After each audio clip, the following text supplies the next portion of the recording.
The antiseptic smell hit my nostrils before I even opened my eyes, making me wince.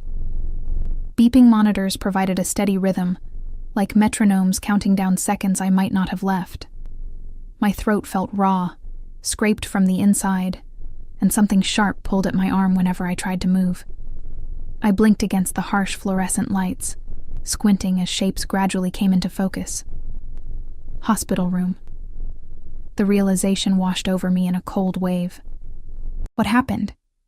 My memory felt like shattered glass, fragmented, sharp, dangerous to touch. "She's awake," a woman's voice said somewhere to my right. "Page Dr. Moretti." "Where am I?" My voice sounded foreign, barely a whisper. A nurse with kind eyes and a tight ponytail leaned over me. "You're at Ospedale San Raffaele, Miss Evans. You're in recovery after surgery." Surgery. The word hung in the air like a threat. I tried to sit up, but pain exploded across my abdomen, stealing my breath. "Please don't move," the nurse said, gently pressing me back against the pillows. "You need to stay still. You've lost a lot of blood." Blood. Flashes came back to me then.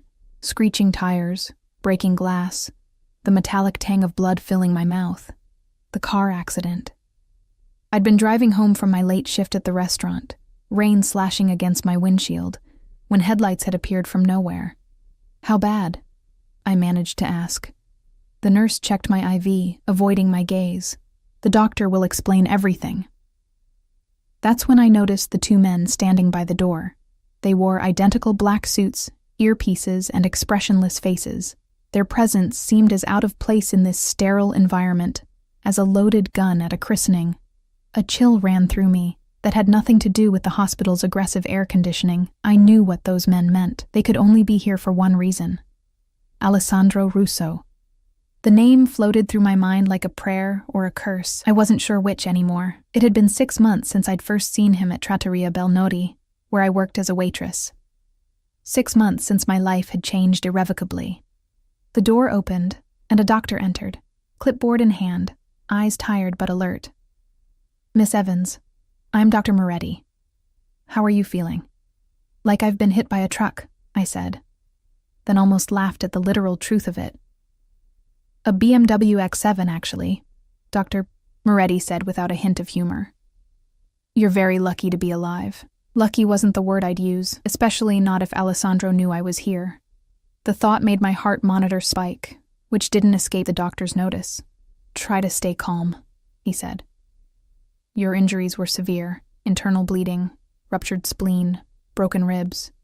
We had to perform emergency surgery, but you're stable now." I swallowed, wincing at the dryness in my throat. "When can I leave?" Dr. Moretti frowned. "Not for at least a week, maybe more. You need time to recover." "A week." The panic rose in my chest like floodwater. A week was too long. I needed to disappear before. The atmosphere in the room changed suddenly, like the drop in air pressure before a storm. The two guards at the door straightened, and Dr. Moretti's expression shifted to something between deference and fear. Heavy footsteps approached in the hallway, accompanied by the low murmur of respectful voices. I knew those footsteps. They had followed me in my dreams for months. Alessandro appeared in the doorway, filling it with his presence. 6'2" of controlled fury, dressed in a tailored black suit that did nothing to hide the power beneath. His dark hair was slightly disheveled, as if he'd run his hands through it repeatedly. The shadow of stubble darkened his jaw, making him look more dangerous than usual. Our eyes met, and despite my condition, I felt that familiar electricity shoot through me. His amber eyes, usually warm when they looked at me, now burned with something darker. Rage, fear, possession, all swirling together in a toxic cocktail. "Out," he said. One word, barely above a whisper, but everyone scrambled to obey. Even Dr. Moretti gave only a cursory 10 minutes, no more, before retreating. The door closed, leaving us alone. Alessandro stood perfectly still, watching me. I'd seen that stillness before, right before he ordered a man's fingers broken for touching my arm at the restaurant. "You ran." His voice was soft, which made it all the more terrifying. "Alessandro, 8 hours," he continued as if I hadn't spoken. 8 hours of my men searching every hospital, every clinic in Milan. 8 hours not knowing if you were alive or dead. He moved to the side of my bed with the predatory grace that had first caught my attention all those months ago. The first time I'd seen him walk into the restaurant, I'd dropped an entire tray of wine glasses. My boss had nearly fired me on the spot until Alessandro had insisted I serve his table personally. I didn't know then that he was the Alessandro Russo, heir to the most powerful criminal organization in northern Italy. I just knew he was the most beautiful man I'd ever seen. "I'm sorry," I whispered, not even sure what I was apologizing for. Running away? Getting caught? Nearly dying? Alessandro sat on the edge of my bed, careful not to jostle me. Up close, I could see the toll the night had taken on him. The shadows under his eyes, the tightness around his mouth. "The police said it was a hit and run," he said, his accent thickening as it always did when he was upset.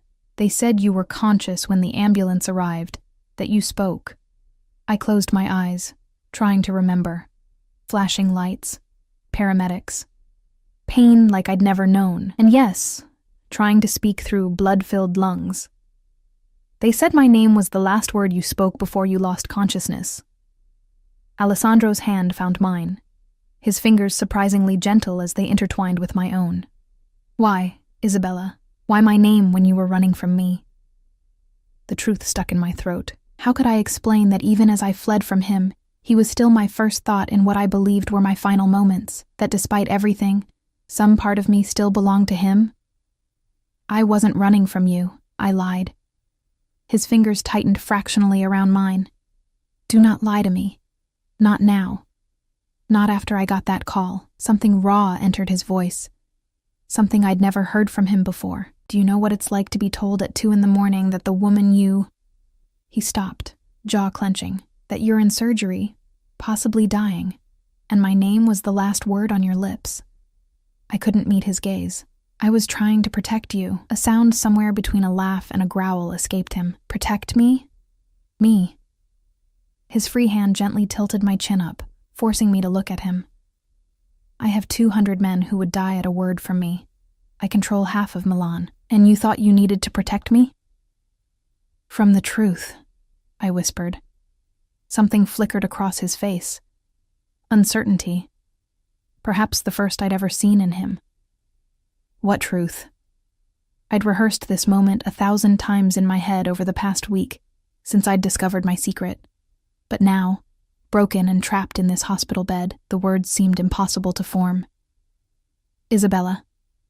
My name in his mouth was both a caress and a command. "Tell me." I took as deep a breath as my broken ribs would allow. "I'm pregnant." The world seemed to stop. Alessandro went completely still, his face unreadable.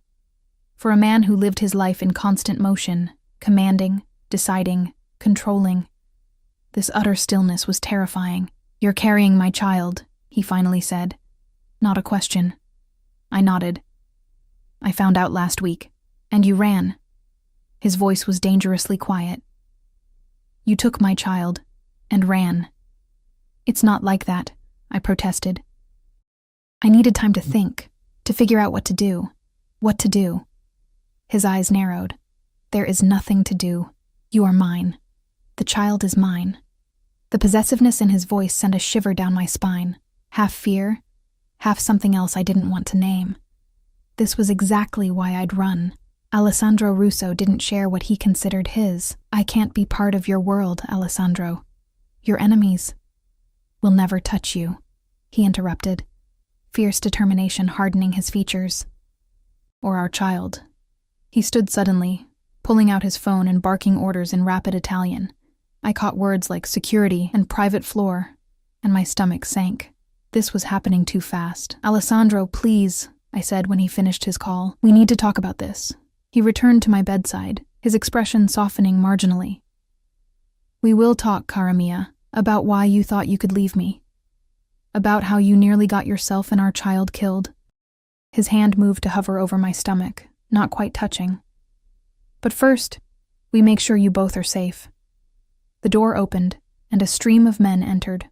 More security, a woman who looked like a private nurse, and a distinguished older man who I guessed was another doctor. "I want her moved to the private wing immediately," Alessandro told the new doctor, Full monitoring for both her and the baby. The doctor nodded. Of course, Mr. Russo. We've already prepared the suite. As the room bustled with activity around us, Alessandro leaned down, his lips brushing against my ear. You thought you could escape me, Isabella? His whisper was silk over steel. The moment you walked into my restaurant, you became mine. The child you carry only makes it official. It's not that simple, I whispered back. He straightened, a smile curving his lips that didn't reach his eyes. It is exactly that simple. You tried to leave me once. It won't happen again. As they prepared to move me, I caught sight of Alessandro giving instructions to one of his men, who nodded gravely. I'd seen that look before. Someone was going to pay for my accident. The thought should have horrified me, but a small, dark part of me felt something else. Protection. Possession. Power. This was what I'd run from, not just Alessandro, but who I became when I was with him. The way the darkness in him called to something I'd never known existed in me.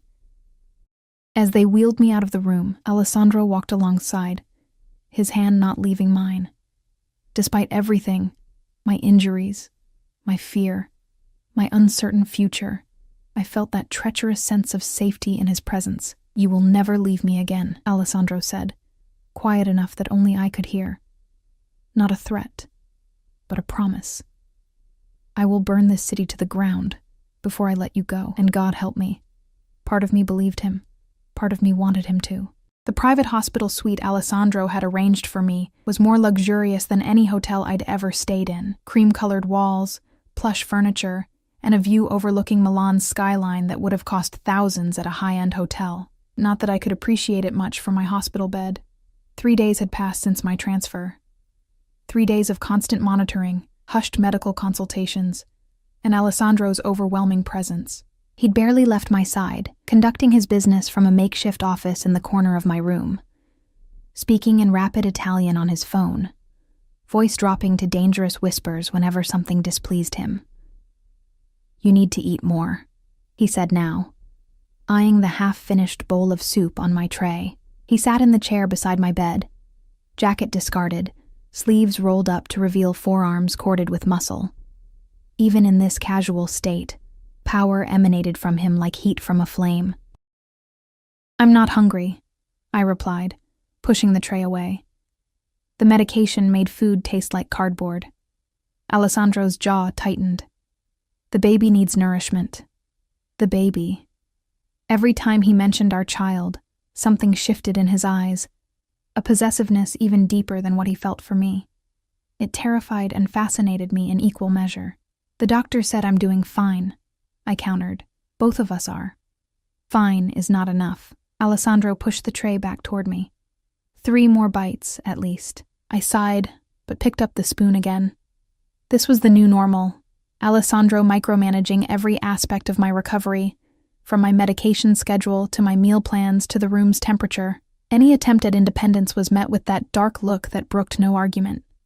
As I forced down another spoonful of lukewarm soup, my eyes drifted to the 2 guards positioned outside my door, visible through the glass panel.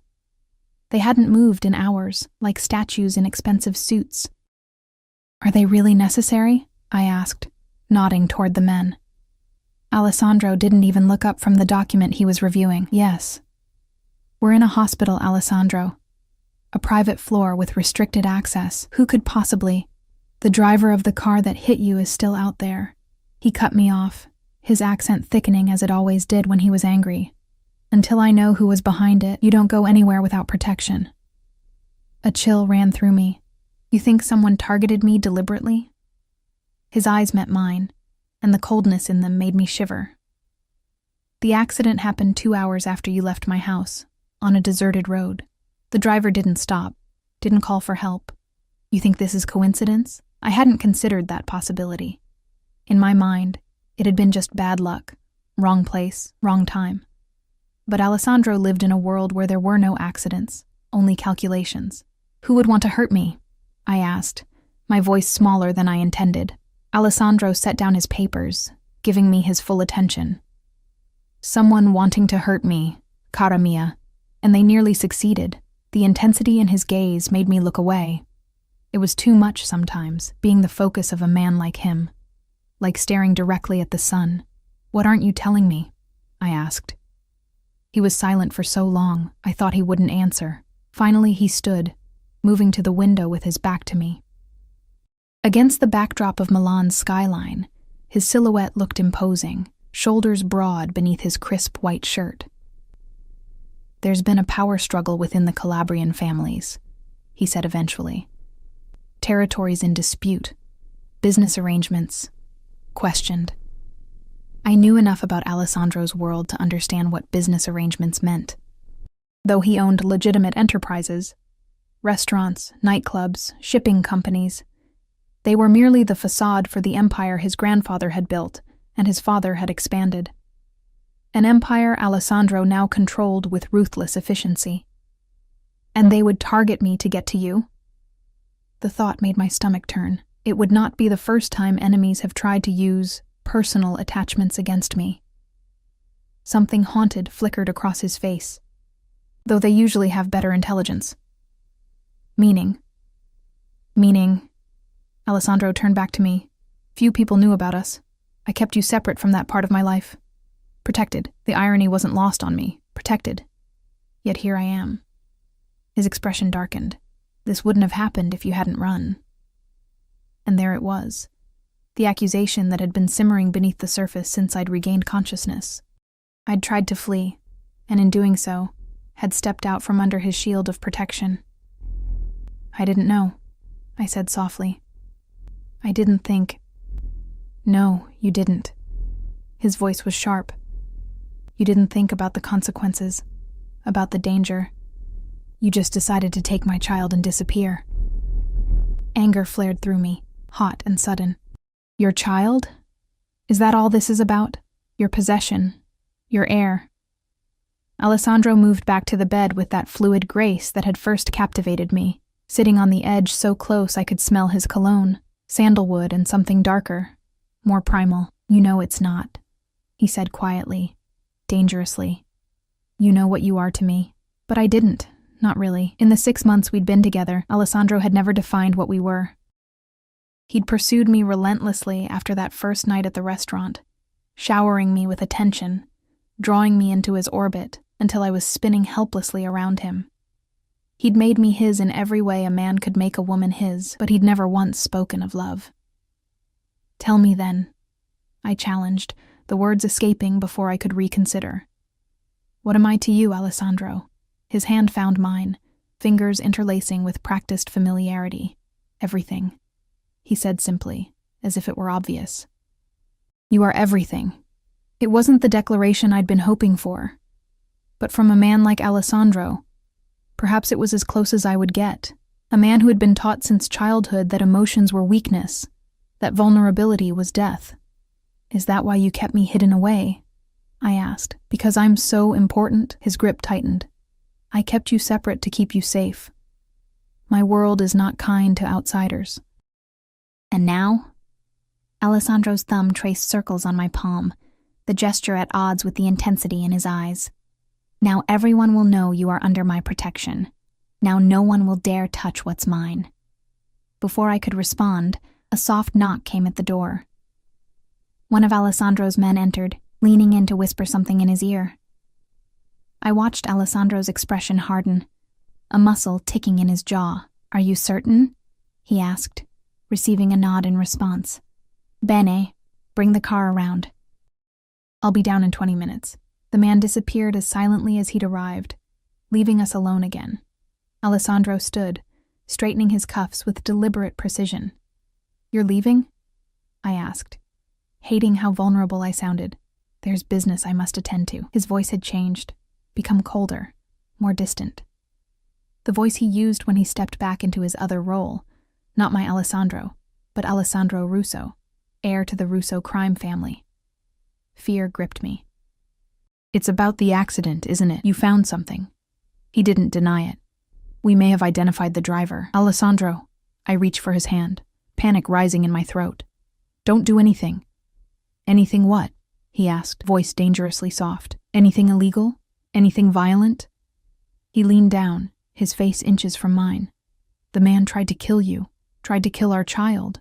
What would you have me do, Isabella? Call the police? He almost smiled at the absurdity. I don't want you to hurt someone because of me. His laugh was hollow. You still don't understand what you mean to me, do you?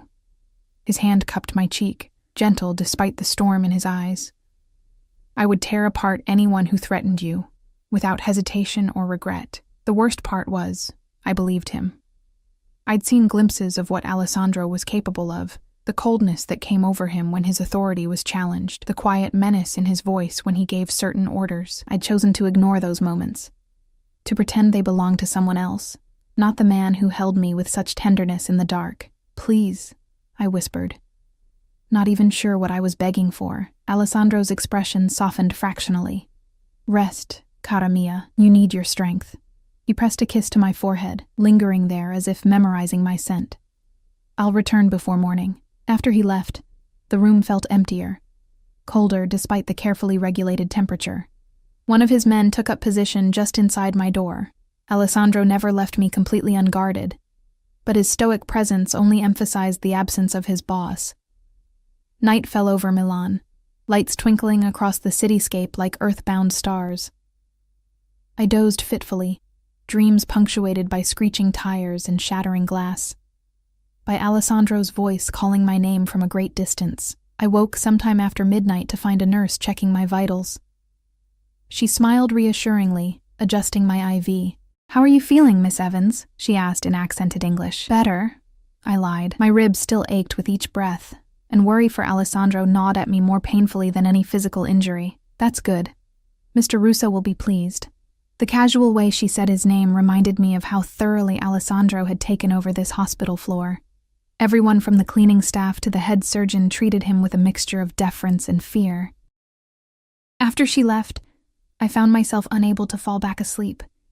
My hand drifted to my still flat stomach, trying to imagine the life growing inside, a child. Alessandro's child. The thought still didn't seem real. What kind of life could I offer a baby born into this world? A world of luxury and privilege, yes, but also of danger and darkness. A world where its father commanded men capable of violence I couldn't even imagine. But there was another side to Alessandro, one few people ever saw. The man who had spent hours reading poetry to me in Italian, patiently translating each line, who had held me through a night of food poisoning, bathing my forehead with cool cloths, and never once complaining about the mess or the smell, who had taken me to meet his elderly grandmother in her villa by Lake Como, and had looked at me with something like wonder when the formidable old woman had approved of me. These memories twisted in my chest like a knife.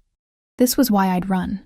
Not just fear of Alessandro's world, but fear of my own feelings, of how completely I had fallen for a man I should, by all rights, be terrified of. The door opened suddenly, startling me from my thoughts.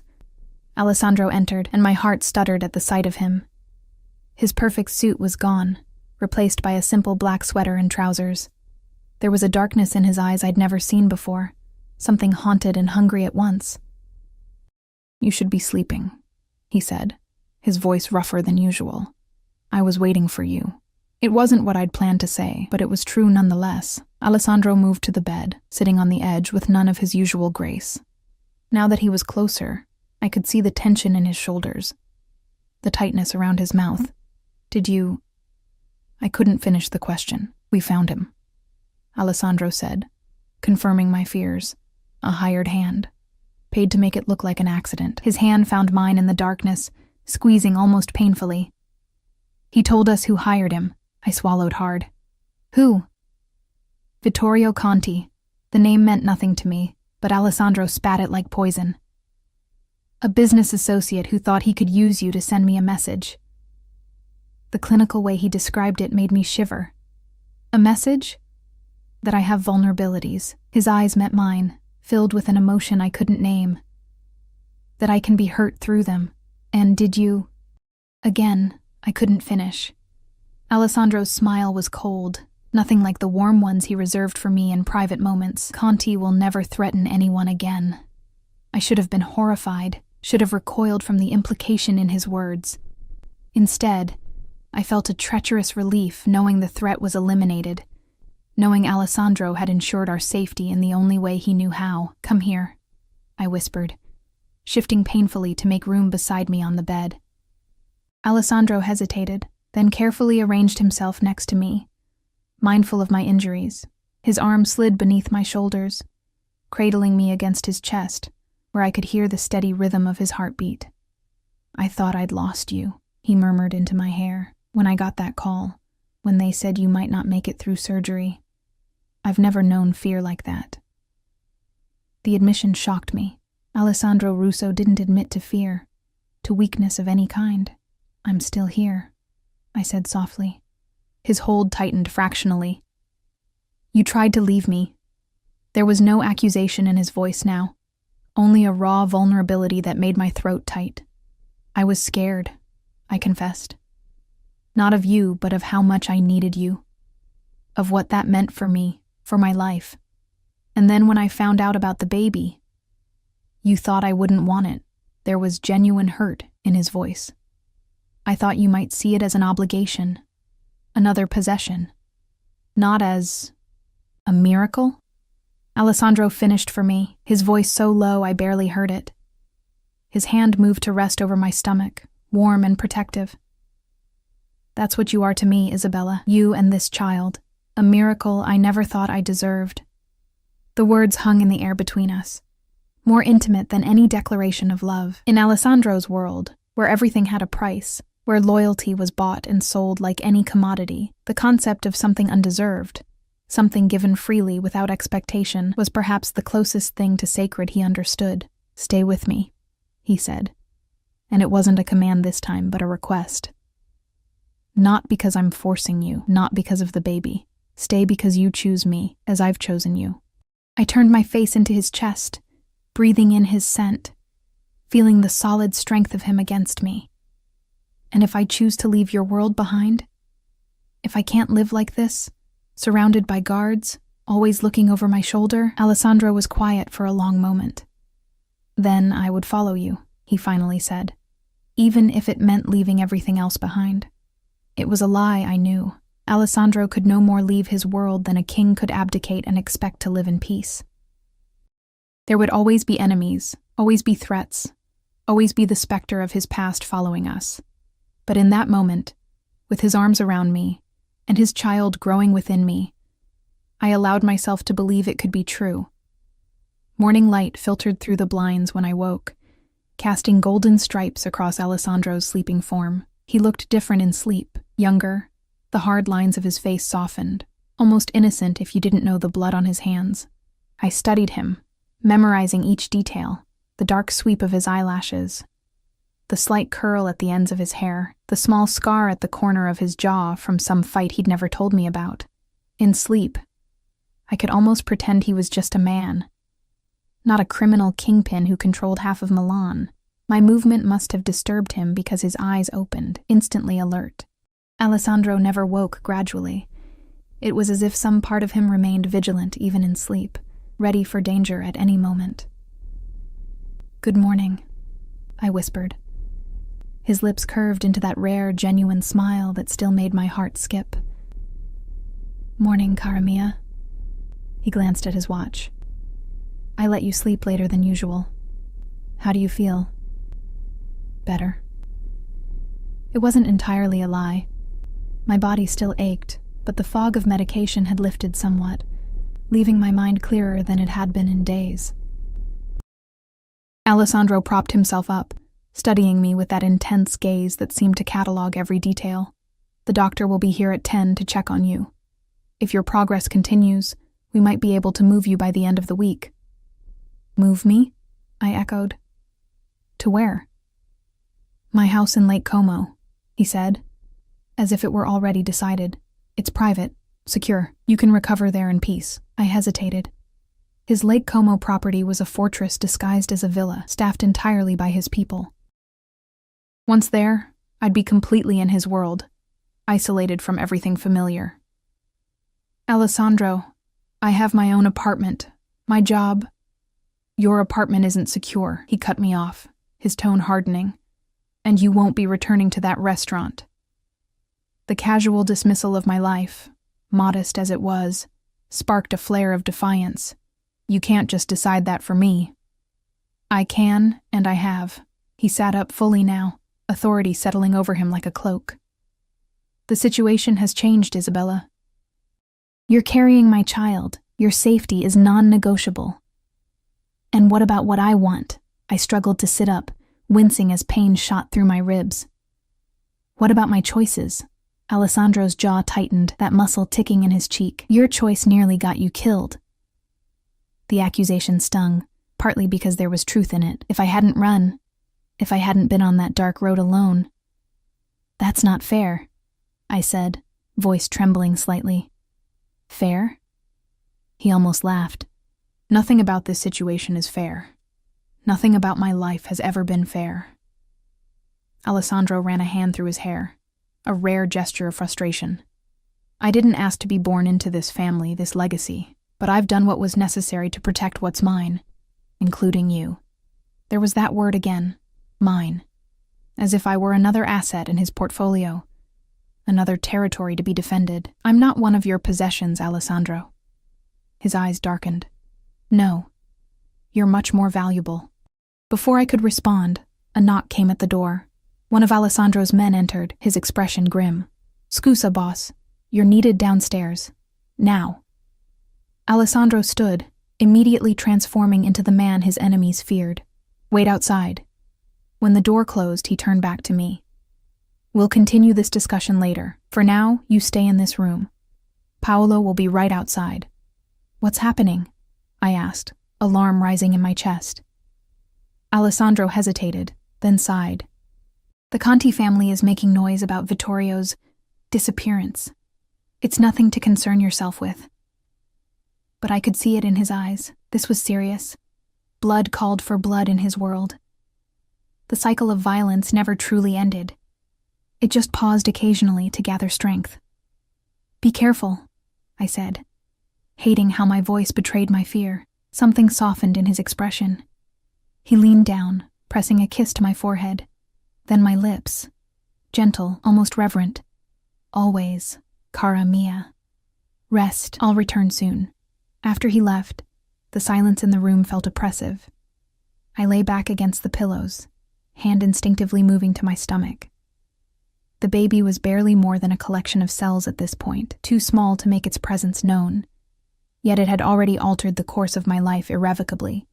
I thought of my mother, who'd raised me alone after my father abandoned us when I was 3. She'd worked 2 jobs, scraped together enough for dance lessons because I'd loved ballet, never complained even when exhaustion was etched into every line of her face. She'd died of cancer 2 years before I'd moved to Italy, before I'd met Alessandro. What would she think of the man who'd claimed her daughter and grandchild? Of the world I now found myself trapped in. The hours crawled by. Dr. Moretti came for my examination, pronouncing himself satisfied with my progress. The baby was developing normally, protected by my body despite the trauma of the accident.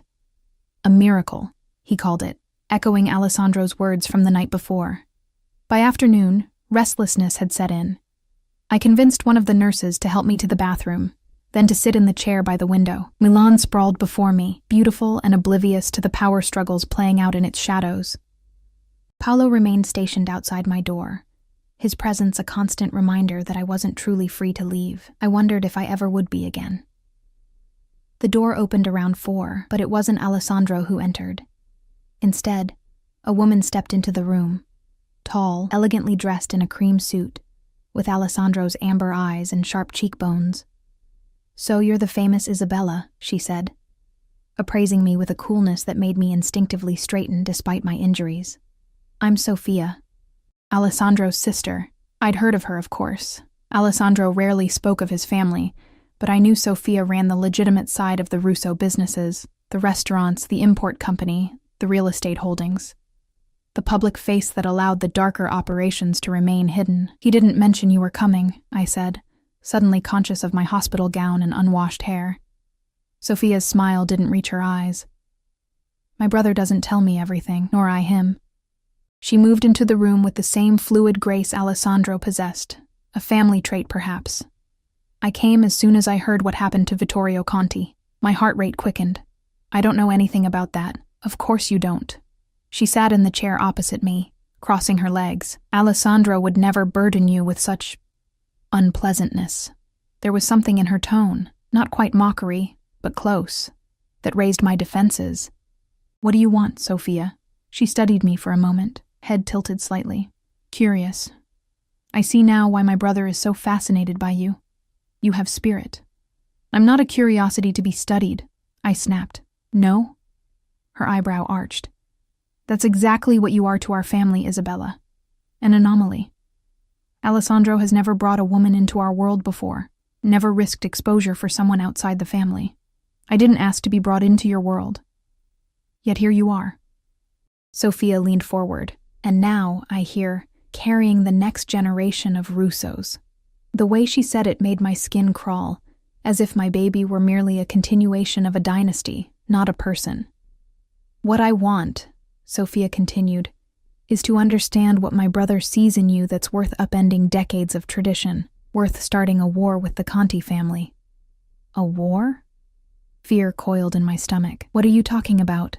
Sophia's expression revealed nothing. Vittorio Conti wasn't just anyone. He was next in line to lead their family. His death won't go unanswered. I felt suddenly cold despite the warmth of the room. Alessandro said it was handled. My brother sees what he wants to see. Sophia stood, smoothing her immaculate suit. He believes his love for you justifies any action, any consequence. He doesn't see that his enemies will use that love against him, against all of us. You think I'm a weakness, I said, understanding dawning with sickening clarity. I think you're a liability, she corrected. One we can't afford right now. What are you suggesting? That I leave? Disappear? My voice rose despite my effort to remain calm. That's exactly what I tried to do. And look what happened. Sophia's expression softened fractionally, the first genuine emotion she'd displayed. I don't want to see my brother destroyed, Isabella. Not even for love. Especially not for love. Before I could respond, the door opened again, and Alessandro himself entered. He stopped short at the sight of his sister, his expression hardening instantly. Sophia, what are you doing here? The siblings stared at each other, some unspoken communication passing between them that I couldn't decipher. Finally, Sophia smiled, once again the polished businesswoman. Just getting to know Isabella. She's lovely, fratello mio. I can see why you're so invested. Alessandro's eyes narrowed. We'll discuss this later. I'm sure we will. Sophia turned to me, inclining her head slightly. Rest well, Isabella. I'm sure we'll be seeing more of each other. After she left, tension radiated from Alessandro in palpable waves. What did she say to you? I hesitated, uncertain how much to reveal. She's worried about you, about the consequences of what happened with Conti. Alessandro cursed under his breath. Sophia should mind her own business. This isn't her business, your family, your safety. He moved to the window, looking out at the city with hands clasped behind his back. The Contis have been dealt with. There won't be repercussions. That's not what Sophia thinks. Alessandro turned back to me, his expression unreadable. My sister sees threats everywhere. It's what makes her good at what she does, but in this case, she's wrong. I wasn't sure I believed him. The certainty in Sophia's voice had been too convincing, her concern too genuine beneath her cool exterior. Alessandro, I said carefully, what would happen if I just disappeared? If I went somewhere no one could find me, where no one would associate me with you? His expression darkened instantly. Is that what Sophia suggested? That you leave? No, because it doesn't matter. He closed the distance between us, kneeling beside my chair so our faces were level. There is nowhere you could go that I wouldn't find you. No place far enough. No identity convincing enough. I would turn this world upside down to bring you back to me. The intensity in his eyes should have frightened me. Instead, it sent a treacherous warmth through my veins. Even if staying puts you in danger, I whispered. Alessandro's hand found mine, fingers interlacing. I've been in danger my entire life, Isabella. It's the one constant I can rely on. His other hand moved to my cheek, cradling it with surprising tenderness. But I've never had someone, worth the risk before. The next morning brought rain, droplets sliding down the windows like tears. blurring the Milan skyline into a watercolor of grays and muted colors. I watched them from my bed, tracing their paths with my finger against the cool glass. 1 week had passed since my accident, since Alessandro had found me clinging to life in this hospital. Dr. Moretti had visited earlier, pronouncing me well enough to be discharged tomorrow. Not to my apartment. That option had never truly been on the table, but to Alessandro's Lake Como villa, my gilded cage, albeit one with spectacular views and every luxury imaginable. The door opened, and Alessandro entered, bringing with him the scent of rain and expensive cologne. Dark circles shadowed his eyes, evidence of the late nights spent dealing with the fallout from Vittorio Conti's death. Despite Sophia's warnings, there had been no immediate retaliation from the Conti family. Alessandro had assured me they wouldn't dare challenge him directly, but I'd noticed the increase in security around the hospital, the tense whispers among his men. "Good morning," he said, leaning down to press a kiss to my forehead. "How are you feeling?" "Better. Restless." I caught his hand, pulling him to sit beside me. "You look exhausted." A smile ghosted across his lips. "Business matters. Nothing for you to worry about. You always say that. Because it's always true." His thumb traced circles on the back of my hand, a habit that never failed to soothe me. "Dr. Moretti tells me you're ready to leave tomorrow. I've made all the arrangements." I nodded, not trusting myself to speak. The prospect of leaving the hospital should have been welcome, but it felt like stepping from one controlled environment into another. Alessandro studied me, his gaze searching. "You're still uncertain." It wasn't a question, but I answered anyway. "Everything's happening so fast. A few months ago, I was just a waitress from Boston trying to build a life in Italy. Now I'm pregnant, recovering from nearly being killed, and about to move in with..." I trailed off, unsure how to define what Alessandro was to me. "With the father of your child," he finished, something hardening in his expression. "With the man who loves you." The declaration hung in the air between us. Alessandro had never said those words before, had never made that explicit commitment. In his world, love was a vulnerability, an admission of weakness that could be exploited. "You love me?" I whispered, hardly daring to believe. His hand tightened around mine. "You doubt it? After everything?" "You've never said it." Alessandro's jaw worked, emotion battling with the restraint that had been bred into him since childhood. "I thought it was understood. I thought I showed you with my actions. My protection." "Protection isn't the same as love," I said gently. He stood abruptly, moving to the window with that restless energy that always seemed to simmer beneath his controlled exterior. "In my world, they are one and the same. Love without protection is meaningless, dangerous." "And protection without love?" Alessandro turned back to me, his amber eyes darkened with intensity. "That's not what this is, and you know it." He returned to my side, taking my face between his hands with surprising gentleness. "I love you, Isabella. I have since the moment you dropped that tray of glasses and cursed in English, thinking no one could understand you. Despite everything." I laughed, remembering that mortifying first encounter. "You never told me you heard that." "I heard everything. Saw everything." His thumb brushed my lower lip, and I wanted everything. The possessiveness in his voice should have alarmed me, but instead, it sent warmth spiraling through me.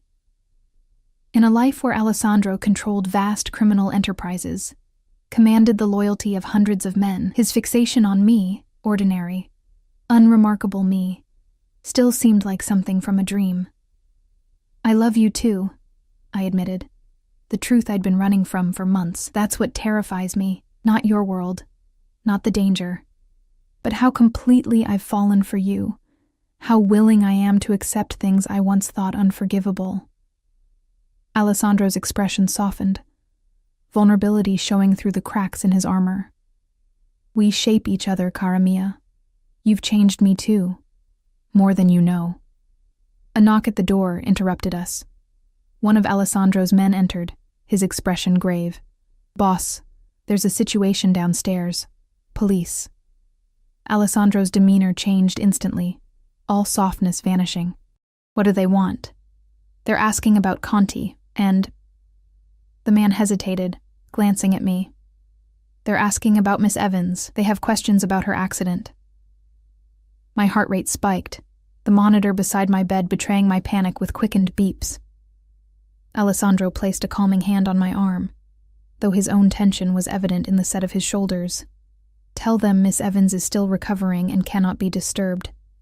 Direct them to our lawyer. His voice was ice, brooking no argument. And find out who authorized this visit. The man nodded and withdrew. Alessandro turned back to me, his expression carefully controlled. It's routine, he assured me. The police have to investigate any suspicious accident. But they're connecting it to Conti, I said, fear creeping into my voice. Alessandro, what if they won't find anything? He cut me off. I've insured it. The certainty in his voice should have been comforting. But instead, it reminded me of just how powerful he was, of the resources at his disposal to cover up even murder. I don't want to know the details, do I? I asked quietly.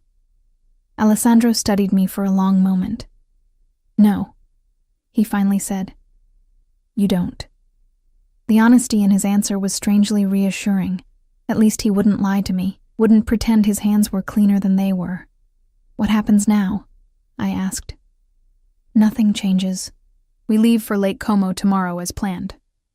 Alessandro checked his watch. I need to go deal with this. Paolo will stay with you. Alessandro. I caught his hand as he turned to leave. Be careful. Something vulnerable flickered across his face. Always. For you. He leaned down, kissing me with unexpected tenderness. Rest. I'll be back soon. After he left, the room felt emptier, colder. Paolo took up position just inside the door, a silent, watchful presence. I tried to read, to distract myself, but my thoughts kept circling back to the police downstairs, to Sophia's warnings, to the growing feeling that the fragile peace Alessandro had assured me of was about to shatter. Hours passed with no word from Alessandro. Outside, night fell over Milan, the rain intensifying, drumming against the windows. I dozed fitfully, waking at every sound in the corridor. It was past midnight when the door finally opened. I sat up, expecting Alessandro, but instead found Sophia slipping into the room. She dismissed Paolo with a sharp gesture, closing the door behind him. Get dressed, she said without preamble, dropping a bag on the bed beside me. Quickly. We don't have much time. Fear jolted through me. What's happened? Where's Alessandro? Sophia's expression was grim. The police weren't just asking questions. They had a warrant for Alessandro's arrest. Conti's body was found, and there's evidence linking it to Alessandro. That's impossible, I protested. He said he took care of everything. Someone betrayed him. Someone inside our organization. Sophia began pulling clothes from the bag. Jeans, a sweater.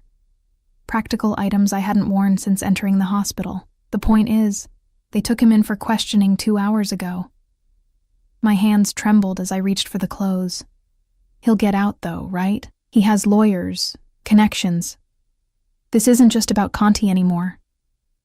Sophia's voice was tight with controlled fear. The anti-Mafia prosecutor has been building a case against our family for years. They're using Conti's murder as leverage to go after everything. Money laundering, extortion, the shipping operations. What does this have to do with me? I asked, though I feared I already knew the answer. Sophia's eyes met mine, hard, but not unkind. You're carrying the Russo heir. If they can't hold Alessandro, they'll use you to get to him. You need to disappear. I can't just leave him, I protested. You can, and you will. Sophia's tone left no room for argument. It's what Alessandro would want. It's why I'm here instead of him. He knew this might happen. Prepared for it. My head spun with the implications. He knew he might be arrested. He knew there was a risk. There's always a risk in our world. Sophia helped me stand, steadying me when pain shot through my still healing body. There's a car waiting. Fake documents. Money. Everything you need to start over somewhere safe. And the baby? I whispered, hand moving protectively to my stomach. Something like envy flashed across Sophia's perfect features. The child will be provided for, protected from a distance. But no one can know it's a Russo, not while this investigation is ongoing. Tears burned behind my eyes. How long? Sophia's expression softened fractionally. I don't know. Months. Years, maybe. Years? The word felt like a physical blow. I can't. Alessandro wouldn't want. What Alessandro wants is for you and his child to be safe. Sophia's hand found mine, surprising me with the gesture of solidarity. He loves you, Isabella, more than I've ever seen him love anything or anyone. Don't make his sacrifice meaningless. I closed my eyes, feeling the weight of an impossible choice crushing down on me. To stay would be to risk everything. My freedom, my child's safety, Alessandro's focus when he needed it most. To leave would be to tear my heart in two. To walk away from the man I loved when he faced his darkest hour. There's no other way? I asked, a final, desperate hope. Sophia shook her head. Not if you want to keep your child safe. Not if you want Alessandro to fight without distraction. I took a deep breath, feeling something harden within me, a resolve I didn't know I possessed, born perhaps from the knowledge that I now carried a life that depended entirely on my choices. Where will I go? Relief flickered across Sophia's face. Somewhere no one would think to look for the lover of an Italian Mafia heir. She helped me into the sweater, gentle with my healing wounds. Somewhere you can build a new life until it's safe to return. As I dressed, my thoughts turned to Alessandro, proud, powerful Alessandro, in police custody, stripped of his armor of wealth and influence, fighting not just for his freedom now, but for his family's entire empire, for our future. Tell him. I started, then stopped, overwhelmed by everything I wanted to say. I'll tell him you're safe, Sophia promised. The rest can wait until you're together again. Outside, the storm intensified, rain lashing against the windows like nature itself was protesting the separation to come. I finished dressing, each movement a reminder of how far I still was from healed, how vulnerable I would be on my own, but I wouldn't truly be alone, I reminded myself, hand resting on my stomach. I carried a piece of Alessandro with me, the ultimate proof of what we had shared. Whatever came next, however long the separation, that connection could never be severed. I'm ready, I told Sophia, straightening my shoulders despite the pain. Her eyes, so like her brother's, studied me with newfound respect. Perhaps Alessandro chose better than I thought. The small coastal town of Kennebunkport, Maine, had become my sanctuary. Far from the glamour and danger of Milan, I'd built a quiet life here, working remotely as a translator and raising my son away from the shadows of his father's world. Lorenzo Alexander Evans, named for Alessandro's grandfather and carrying my surname for safety, had his father's amber eyes and my dark curls. At 18 months old, he was already showing Alessandro's intensity, his focus when something captured his interest, his stubborn determination. Every day I saw more of his father in him, a bittersweet reminder of what we had lost.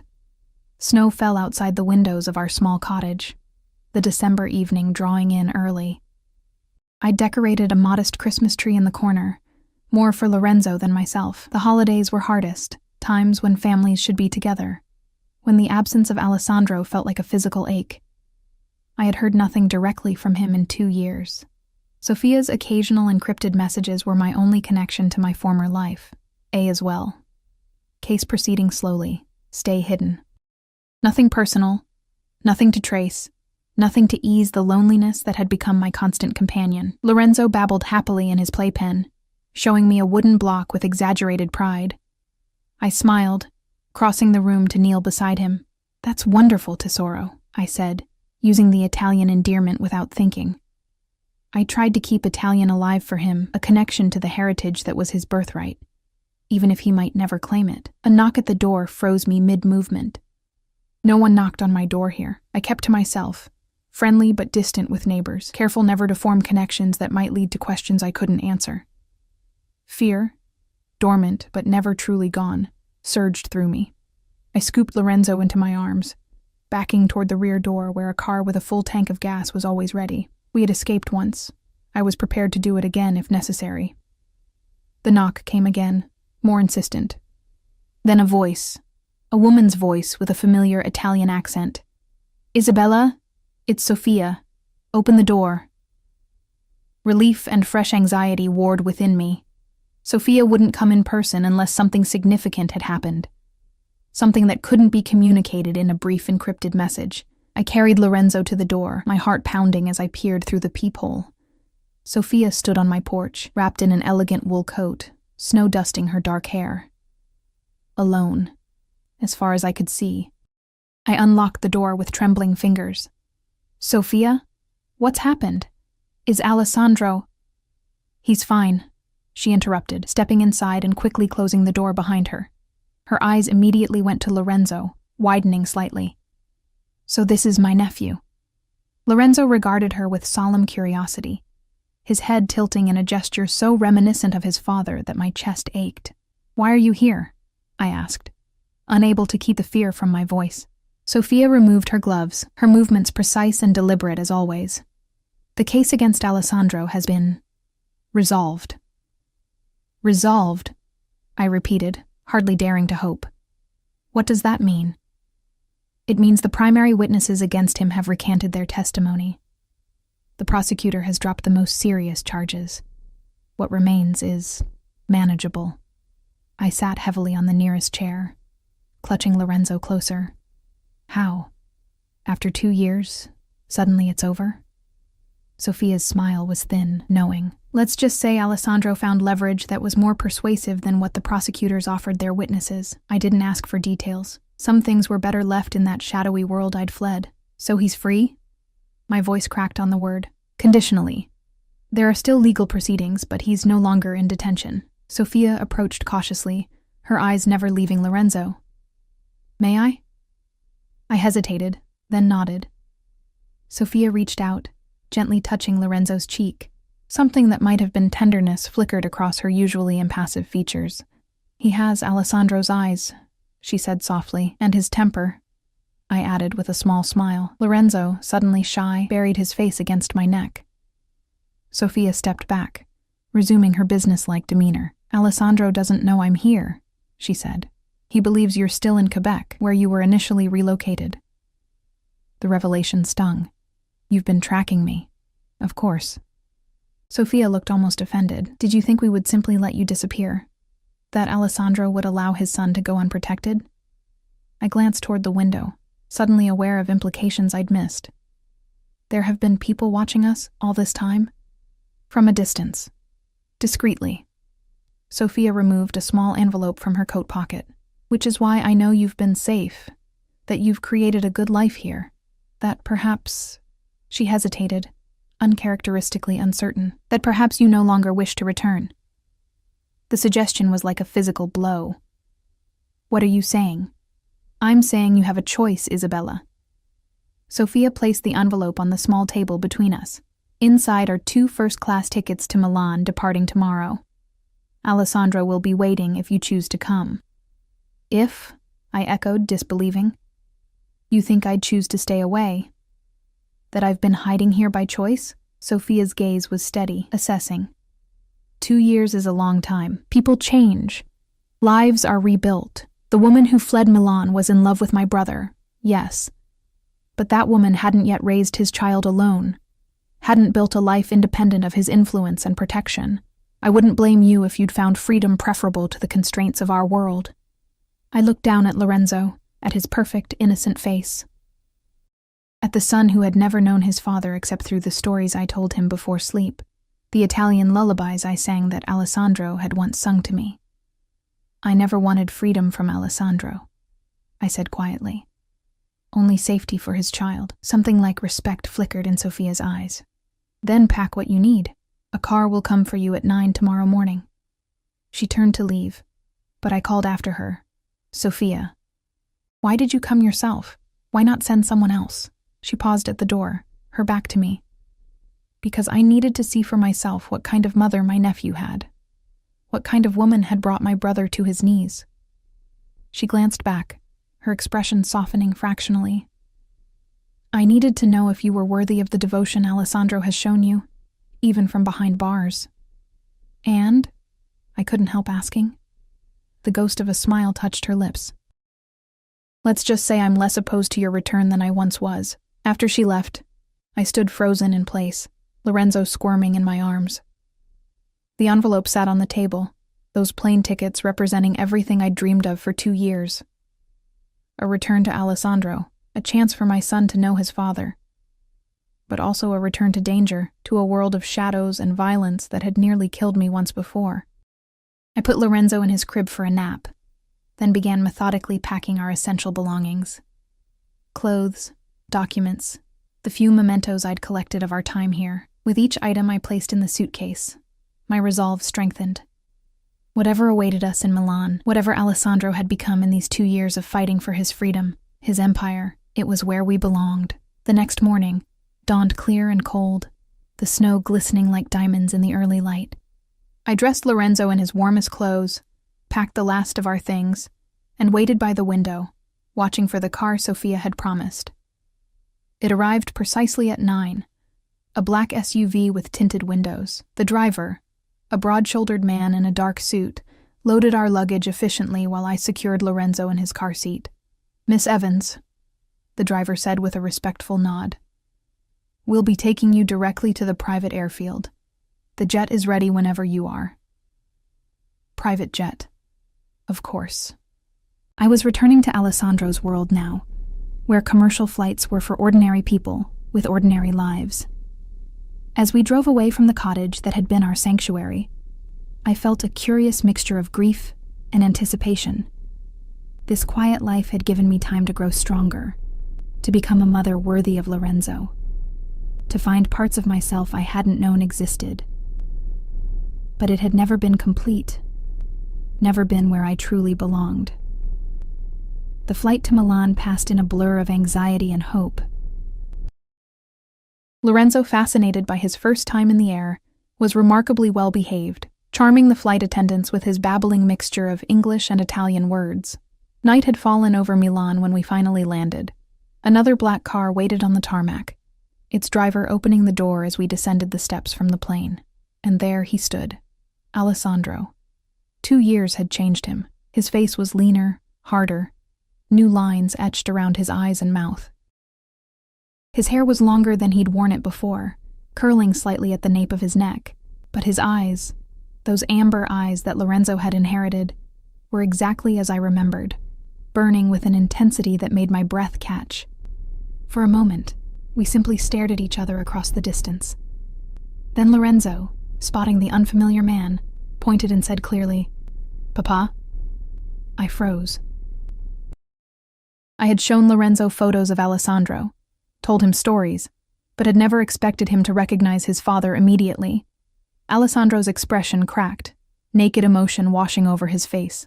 He moved toward us slowly, as if afraid we might vanish if he approached too quickly. "Yes," I whispered to Lorenzo. "That's your papa."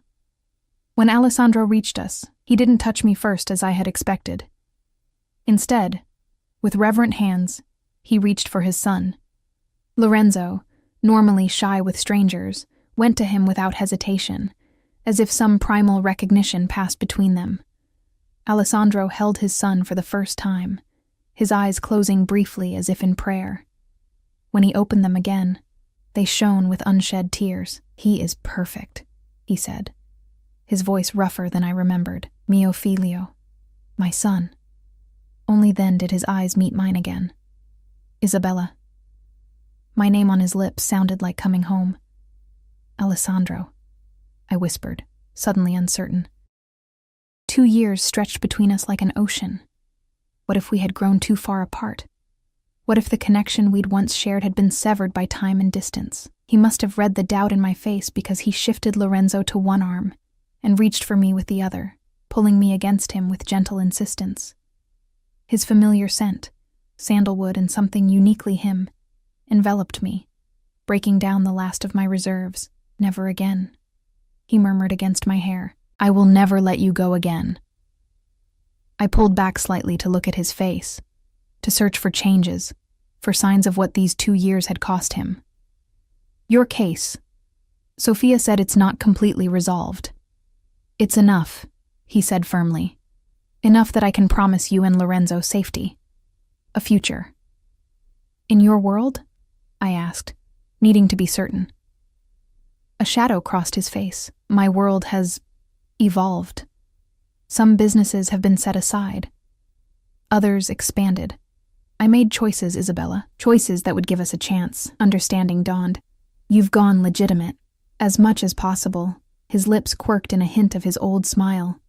Rome wasn't built in a day, cara mia, but I've laid the foundation for something we can build together. Something Lorenzo can inherit without shame. The implications of what he was saying, of the sacrifices he must have made, the power he must have relinquished, overwhelmed me. Alessandro Russo, giving up parts of his empire for love. Why? I whispered, though I already knew the answer. He looked at our son, then back to me, his expression more open, more vulnerable than I'd ever seen it. Because you were right to run, right to fear what my world would do to you, to him, and I would rather build a new world than lose you again. Lorenzo, growing restless, reached one small hand to touch his father's face, babbling something in his mixed language. Alessandro caught the tiny fingers, pressing a kiss to them with a tenderness that brought fresh tears to my eyes. Come, he said, leading us toward the waiting car. Let's go home. As we drove through the glittering Milan night, Lorenzo fell asleep against Alessandro's chest. I watched them together, father and son, the missing piece of our family finally restored. Whatever came next, whatever remnants of Alessandro's past still needed resolving, whatever challenges awaited us, we would face them together. Not as the vulnerable girl and the powerful Mafia boss who had first met in that restaurant 2.5 years ago, but as equals who had each sacrificed, each suffered, each grown stronger in our time apart. I love you, Alessandro said quietly, as if reading my thoughts. More now than before, if that's possible. I laid my head on his shoulder, feeling for the first time in years that I was exactly where I belonged. I love you too, I whispered. Enough to start over. Enough to try again. His arm tightened around me, and I knew that whatever world Alessandro had built for us, whatever compromises he had made between his past and our future, it was one where we could finally, truly be a family.